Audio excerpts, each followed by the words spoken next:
Hi, this is Paul. Continuing to chew on the CRC stuff, and it's interesting watching the corner chew on the CRC stuff with me, but of course from their own perspectives. So this morning, Lance was doing a bit of commentary on my conversation with Clay Leibolt and Ken Hendricks. Now, the entire conversation, almost 2.5 hours of it, is going to come out on the channel later this weekend, probably Friday or Saturday, and the whole slug will be there. I realized because of a comment that someone left that I've been neglecting the Podbean stream this week. Again, this week is sort of crazy because the wedding is Friday and we've got family coming into town and we're putting things together and I'm working on my sermon. There might not be a rough draft for Sunday this week, okay? I'm just warning you because I got to give Rick my cameras to record the wedding. And so that rough draft video might not happen. So if it doesn't happen, there's still going to be the sermon on Sunday. I've already got yellow on black on PowerPoint, but the sermon is super rough at this point, so I don't feel ready to record a rough draft for Sunday today. And when I finish with this, my family has just landed in the airport, and they're stopping at Costco to buy some food. They're making their way to an Airbnb. I got to get my wife and spend time with my family. The bachelor party is happening tonight. I'm not involved with that, but all the young guys are going to do go-karts and probably hang out in the spa and do that kind of thing, do Jared type fun. So yeah, it's a crazy time, but still I'm working on stuff and I'm watching stuff and I'm just going to like put some of these videos together that I can put together real quick. Sort of harvesting, keeping an eye on things going on in the corner and all of that. So Lance is, and some might say, well, just leave this completely. Well, I don't want to leave it completely. Fun stuff is going on. So if I can shoehorn it in, I'll shoehorn it in. So Lance is doing some commentary on the CRC and authenticity and right and left. And I thought Clay Leibolt's point about authenticity on the right and the left was very good. And I've been continuing to, as I've been driving around, going shopping, picking up things, whenever I get a little found time in the car, I'm continuing to work on the book, You and Your Profile, which lays out the authenticity, sincerity stuff. And so I got a couple little clips that I'm going to play in this. And, well, let's start here. Now, a lot of this has to do with what's going on culturally right now. And of course, it's much bigger than just what's going on within the Christian Reformed Church, because the Christian Reformed Church sort of has this familial, cultural container that has been so strong for so long, partly because when the Dutchmen came over, they were so zealous and earnest. Now, this sort of connects up with my Sunday sermon, where Paul gets arrested in Jerusalem.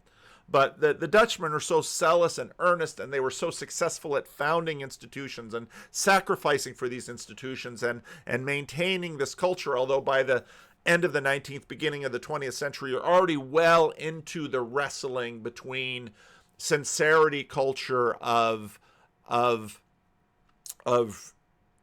inherited norms and roles and authenticity culture of sort of emotional expressiveness and expressing my who I'm made to be sort of, and of course the orientation is sort of up versus inside. And Sam, when he talks about Bollywood in one of the clips coming, we'll talk about that. But David sort of nicely sets it up here. I think that there's also this element where an identity which you are born with is something that is surmountable.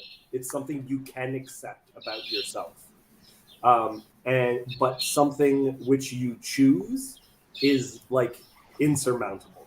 And what I mean by that is like I have a friend where it's just so dramatically evident that he would be far happier if he was born with his parents telling him what his job would be.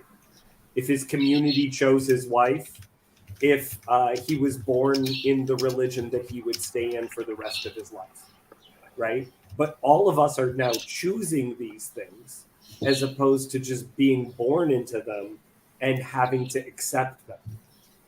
Now, this is a super important point that he's making. I'm going to play this whole clip right after I finish talking about it a little bit now so you can hear, again, the point he just makes. But there are many people like this. And just like Jordan Peterson sort of studied temperament with respect to political affiliation. So liberals or progressives tend to be high in openness. They don't like borders. Conservatives tend to be high in conscientiousness. They do like borders. And sort of these two are doing some opponent processing politically and trying to sort of wrestle things out to find sort of optimal grip in terms of how the politics should run. The same thing is true with respect to authenticity and sincerity. Some people by temperament, just like David says, this friend of his, he would love nothing better than for someone to deliver the package to him. Now, what was very interesting, if you go back into the 1970s, part of the big knock against someone like Edith Bunker was her culture of sincerity. So then you had people who had a culture of authenticity would knock Edith Bunker and say, no, no, no, you're supposed to choose this. And in fact, part of the women in church office fight that happened in the Christian Reformed Church were women from authenticity culture basically talking down or even condemning women from sincerity culture because, well, that's just a woman who isn't finding her inner self to express, and so she is being irresponsible, and she is ducking her responsibility to be authentic. I heard that again and again. This was sort of women from the authenticity culture knocking women from the sincerity culture. Now, what comes around, and let's say the now new neo-trad, is that women are authentically embracing the sincerity culture. It's a neo-sincerity culture that we have. And I think what David is getting at, and what sort of the culture the corner is wrestling with in a lot of these live streams is, well, now what happens if I choose sincerity culture because I believe that authentically that's who I really am? And it sort of scrambles these two things and says, well, is this sincerity or is this authenticity? So again, in the book, you and your profile, they have you have the introduction, the preface, which is kind of nice, the bigger picture, the prophilicity culture, the sincerity culture, then the authenticity culture. And one of the things, the authenticity culture chapter starts out really nicely, starts out with noting that there's doing some work on Jordan Peterson there. I don't think they necessarily quite get Jordan Peterson right.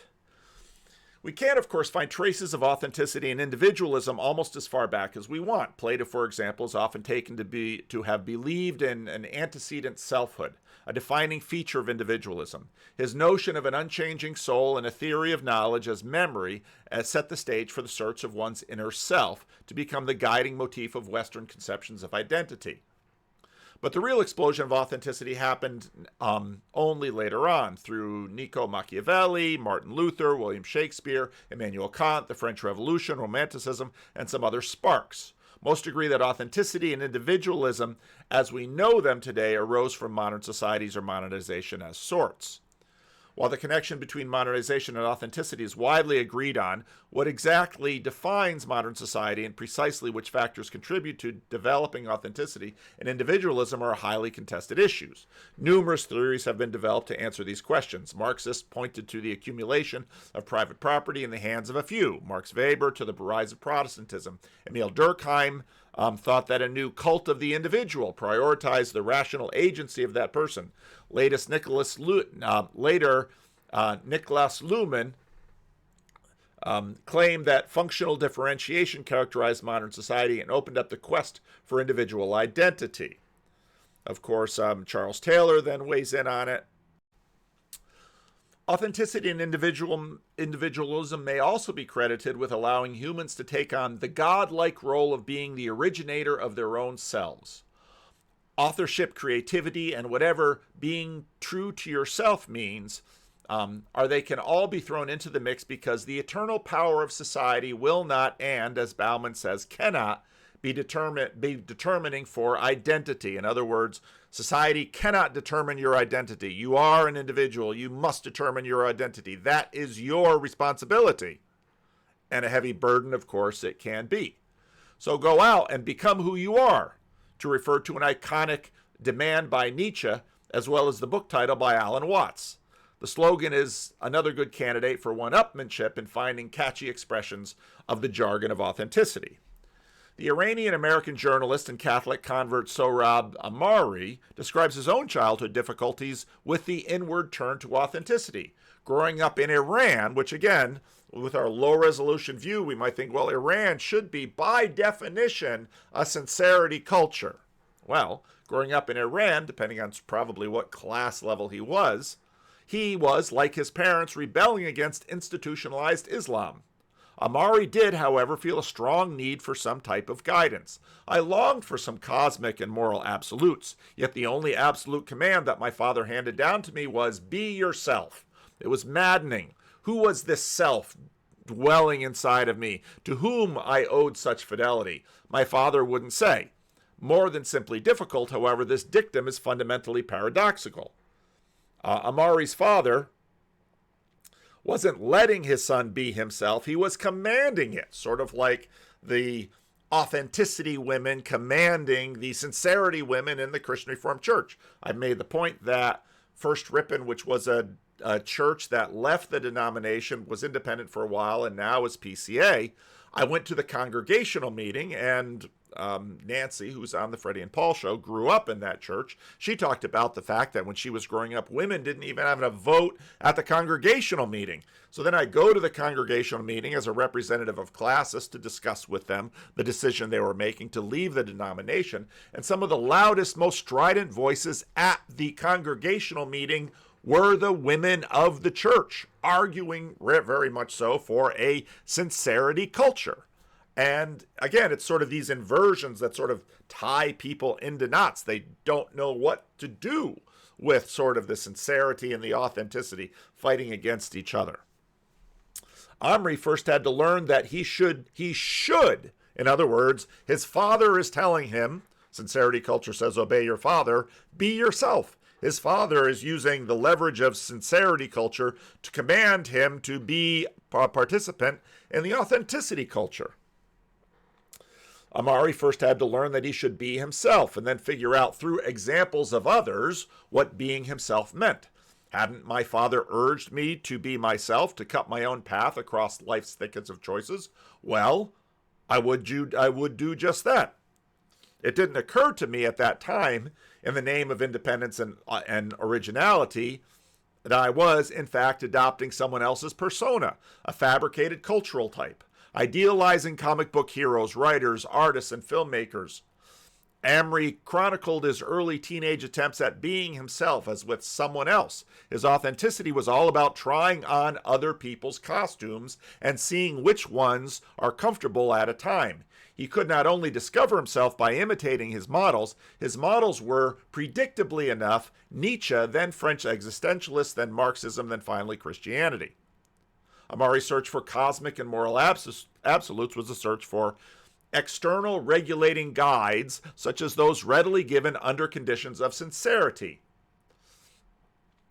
Ahmari was confused, as many are, because of the internal paradox the command to be yourself represents.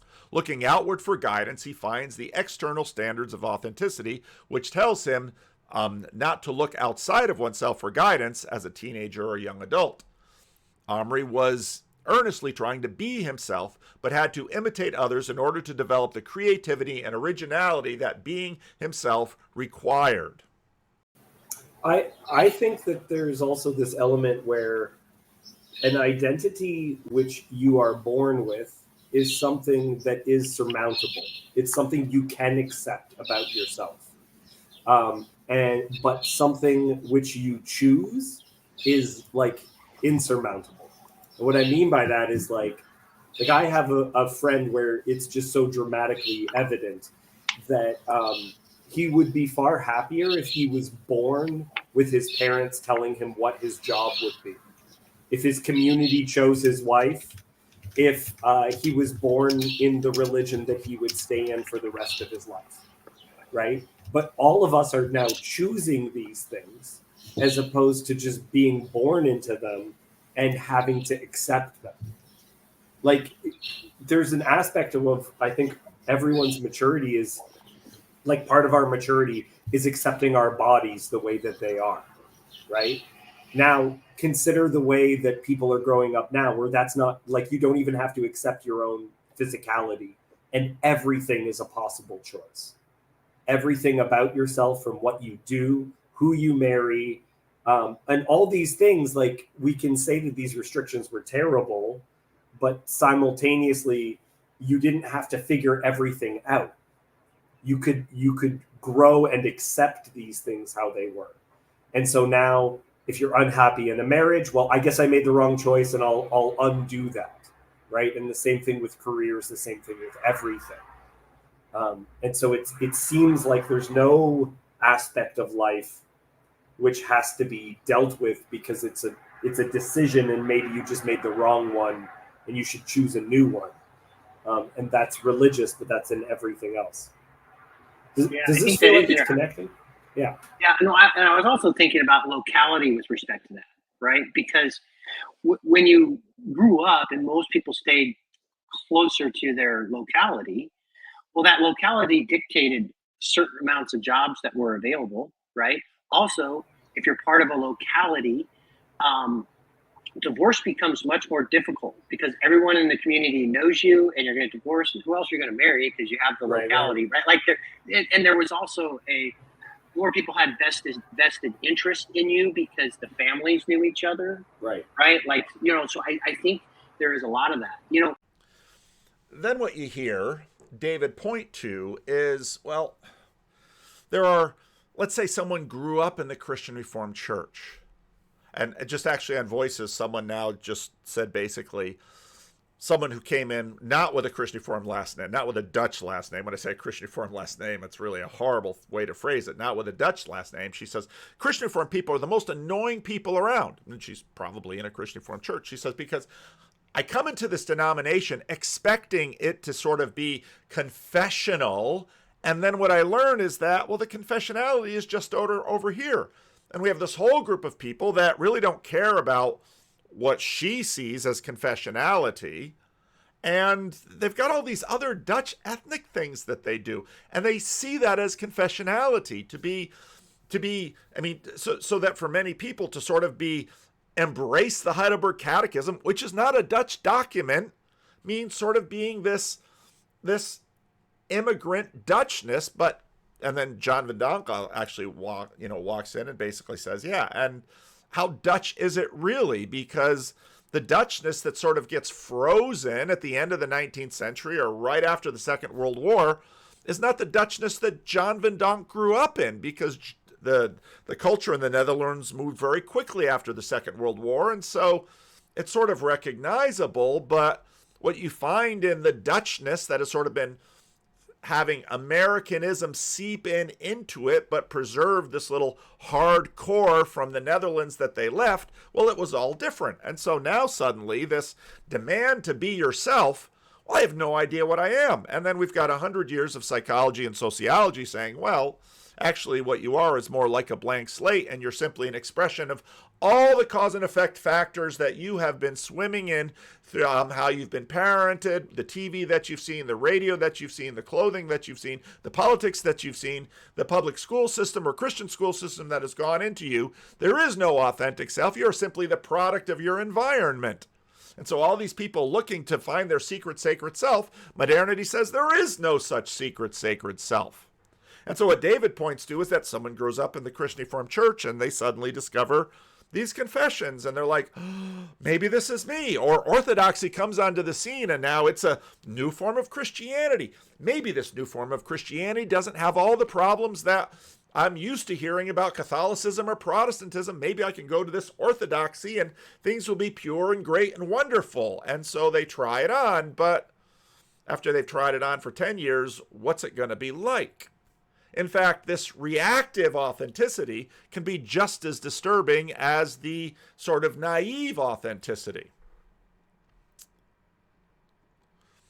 Mike Posner, whose songs have over 80 million views on YouTube, describes his experience of impossibility of becoming authentic by trying to define oneself in opposition to other people's likes.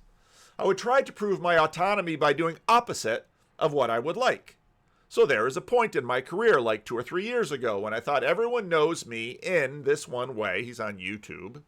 I'm going to do the opposite. So now you've got Profilicity in there too. So I feel like I'm still my own guy. I make my own decisions. I'm not pandering to other people. No audience capture for me. I remember I stopped eating. Not just stopped eating meat or stopped eating vegetables or stopped eating this or that. No, he just stopped eating because everyone around him says, well, eating surely must be part of sincerity culture. I remember I stopped eating, just like I was eating every day. I lost 30 pounds and I was already a healthy weight when I started. So I was really skinny and I dyed my hair green and I had a green mullet. And I was doing photo shoots where I was wearing makeup and women's clothing. And there's nothing wrong with that, he says. They actually looked pretty cool. But it wasn't. The reason was messed up, what I was doing. Not the actual thing. Some of the photographs are beautiful. The reason was I was doing the opposite to prove to myself, hey, I'm not attached to your opinion. But if you really think about it, I'm still very much attached to your opinion. Your opinion is still dictating what I'm doing, even though it's the opposite of that, instead of just being me. Posner tries to be unique by rejecting other people's expectations of him. But he eventually realizes that the rejection of other people's expectations is paradoxically also a reaction to their expectations. It is not doing simply one's own thing and being authentic. Under a regime of authenticity, everyone feels obliged to be authentic. Individuality is a demand enforced by a crowd. As Emil Durkheim says, it's a social fact. By counting the expectations of society and trying to be special, I fulfilled society's expectations to be special. Whereas Elena Esposito puts it, nothing is as unoriginal as the desire to be original. Today, the discovery of inauthenticity of authenticity, as in Posner's case, is a common experience. Suspicion hangs like a cloud over authenticity. It is increasingly railed against by those who see the promise of pure, stark, awe-inspiring, and unconquerable authenticity as not only paradoxical, but ultimately unfulfillable. Before authenticity became the norm, however, in the transitional period from sincerity to authenticity, its discovery could be perceived as a marvelous revelation, full of promises of grandeur and originality. So you have the usual suspect, Jean-Jacques Rousseau. You have Pride and Prejudice. And now in this next clip, Sam is going to talk about he loves Bollywood movies. And guess what's in all these Bollywood movies? It's like Pride and Prejudice all over again. Why does Bollywood find that to be an awesome, liberating feeling discovery now? Because, of course, India, arranged marriages, India has in some strange ways, even more than, let's say, Christian Reformed churches and hinterlands in Iowa and places like that, India has been this giant time capsule, tiny little time capsules all over the place, which, of course, the British started to bring together when the Raj sort of had all of those kingdoms consolidated into one India and consolidated all of the religions into one thing we called Hinduism.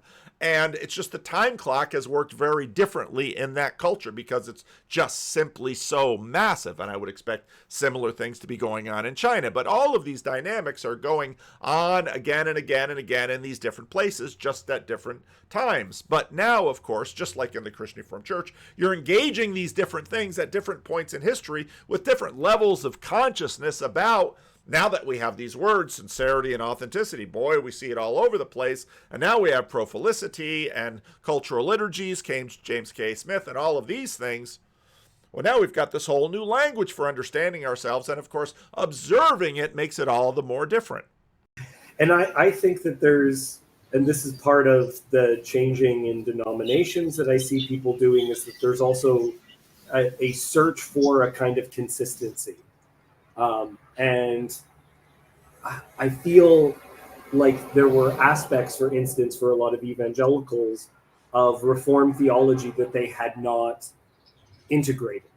And so I think one of the reasons why there was a Young, Restless, and Reform movement is because there became a popularization of knowing things that were not integrated, and people did not know how to integrate those things without becoming parts of those movements.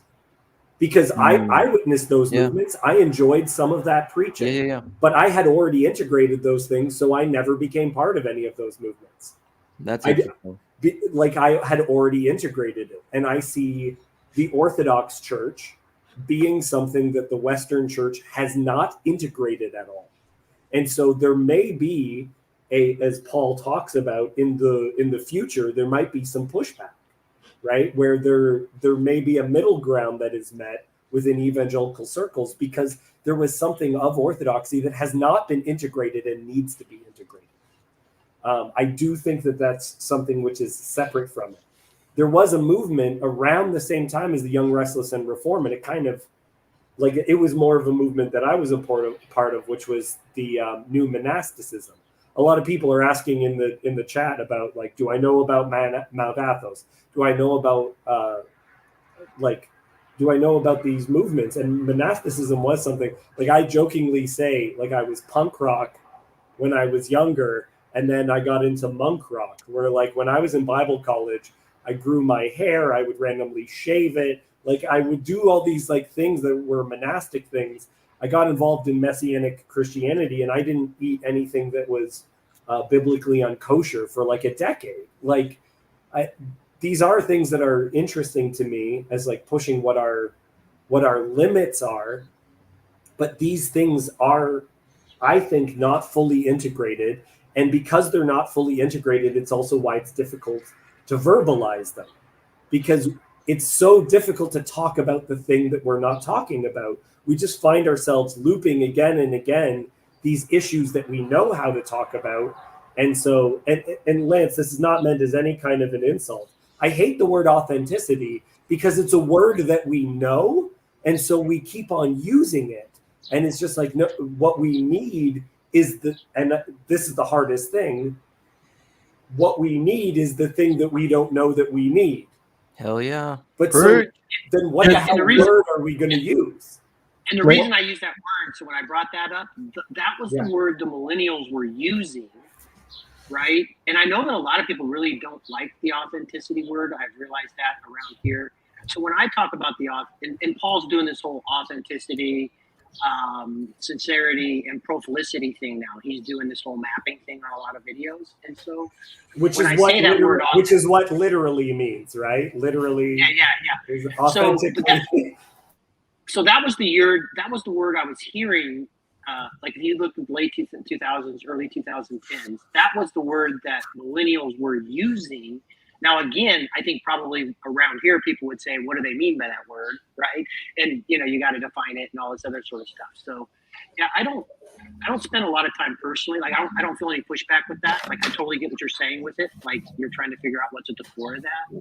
And so when I use it, I'm using it more about, it's not I'll be honest with you. I'm not really mapping onto, I've watched quite a bit of it, Paul's authenticity, sincerity. I get it. I kind of get it, but it hasn't really clicked for me. Maybe Sam understands it better and he can explain it, but I haven't really mapped onto that authenticity, sincerity, and prophelicity thing.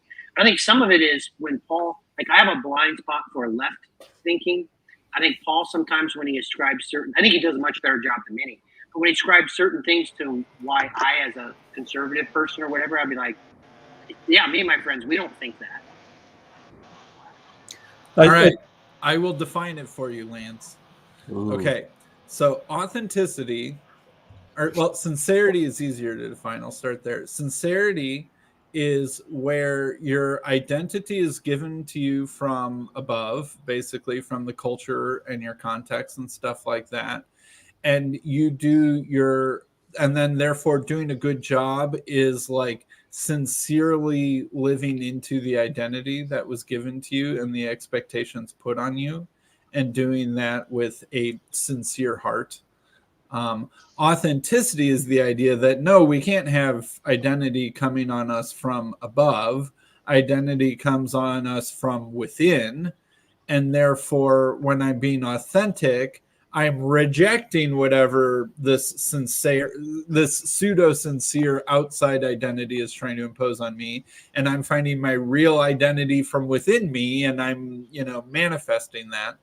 And then like prophelicity is sort of like this weird new digital social media kind of thing where we construct like a fake identity through these sort of electronic means and kind of try and we're like the Wizard of Oz inside the machine of our online identity or something like that.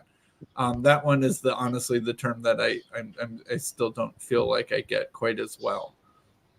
So that makes me feel like the sincerity authenticity thing to me is still just divided man stuff. You're living in a split world. I mean, to me, like there is no above and Says below. the profile of Luke. Well, I mean, I say that at church too, or my I house. think Paul, if my reading right, thanks Sam for being my Paul interpreter here. He's got the interpretation of the Paul's tongues down. But I think Paul would say that we're not all always one thing or the other. Like you have some of those things battling at once, and I think that we get to that divided man thing you're talking about there, right? But he's seeing certain camps tend to be more this than that, and I think that probably I can map onto that concept.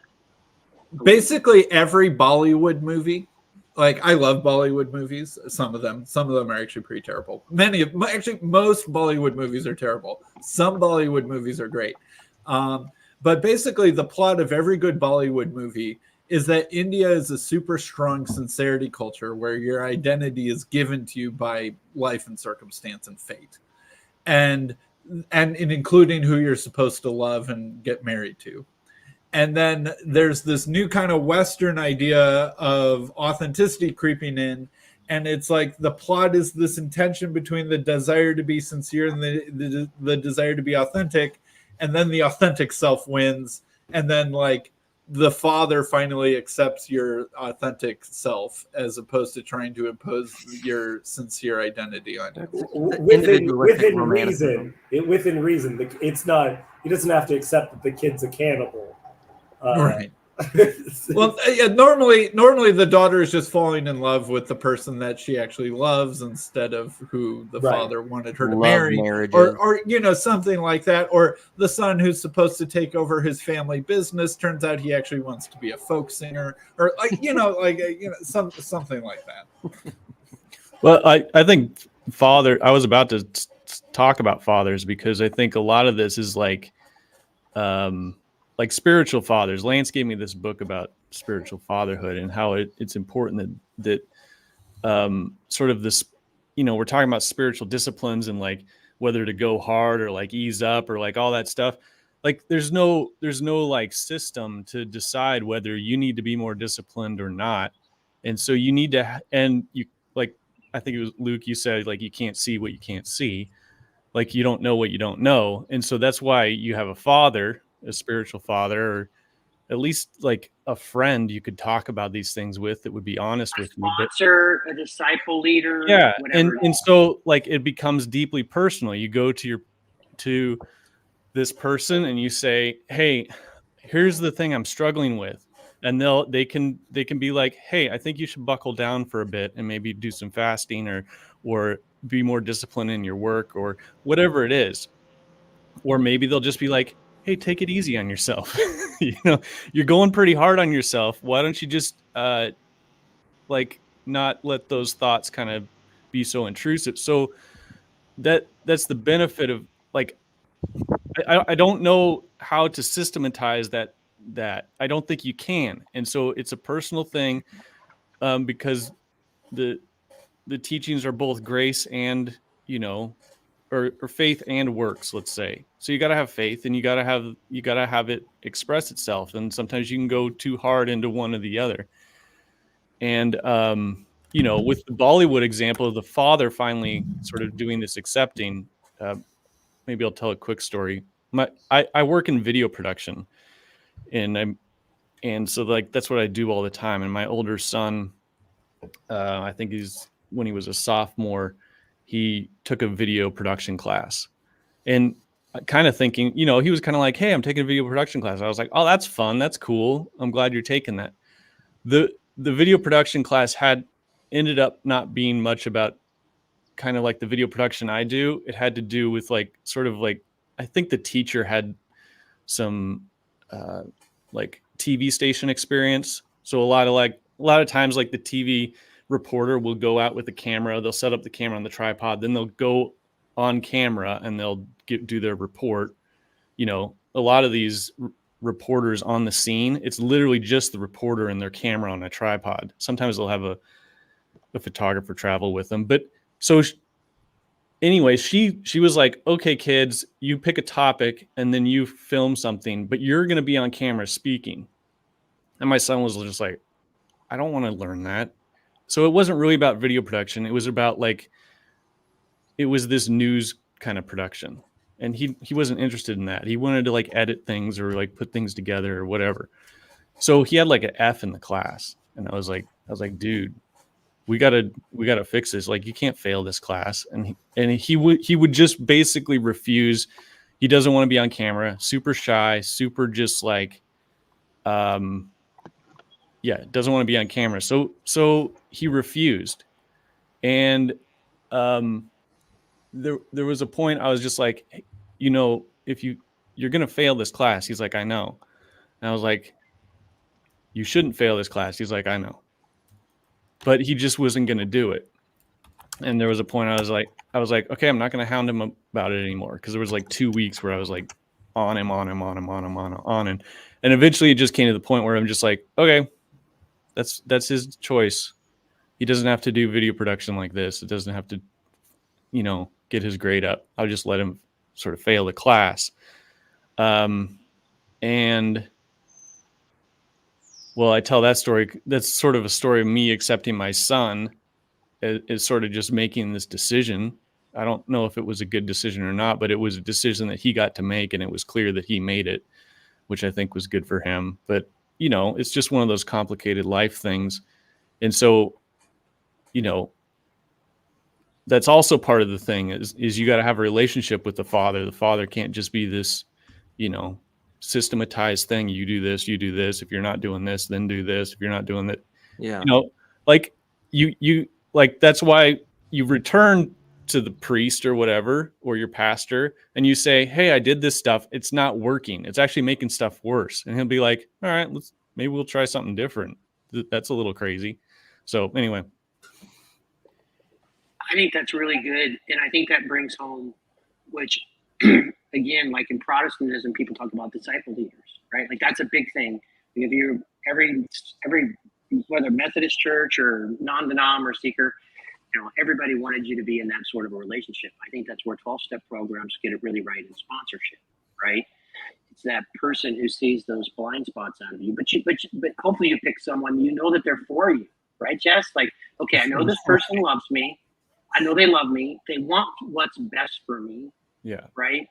And so, but because of that, they're actually willing to, at times, like, I can tell you how many times I've gone to a sponsor or a spiritual father, and I got the exact thing is like, dude, Lance, you're killing yourself. Okay. Just give yourself a break, you know? And then I've also equally a number of times, it's like, I needed a kick in the butt. And like, I have this big blind spot, and they're like, hey, you know what, Lance, the problem isn't with your wife right now.